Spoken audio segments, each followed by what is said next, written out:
Hello mga kabasyang, good morning po. So magluto naman tayo ng sinigang na hipon. Ayan guys, mag-ready tayo ng ating kamatis and sibuyas. Ayan, ganyan ang pag-slice guys. So, and then, nandiyan yung hipon natin, lagyan na natin ng asin.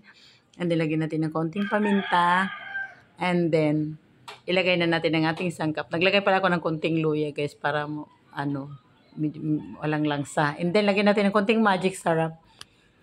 And then, ayan yung kangkong natin guys on sariwa. Yan, isalang na natin. Pakatasin natin guys. Nilagyan natin siya ng tubig. Ayan, antayin natin siyang kumulo. And then, habang naantay natin kumukulo, ready natin ang ating kangkong. Ayan guys, kangkong and ceiling green.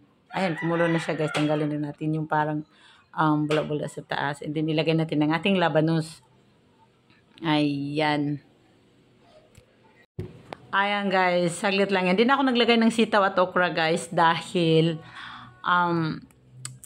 para matipid natin dahil mahal ang gulay ngayon guys. Yan lang, labanos at saka kangkong lang ilagay natin. Ayan guys. Then mag-add na tayo ng konting patis. Ayan, kumukulo-kulo na guys. Di ko pala na-videohan na nilagay ko na ang kangkong at saka celery green. Ayan, ready to serve din guys. Ayan, salamat sa panonood.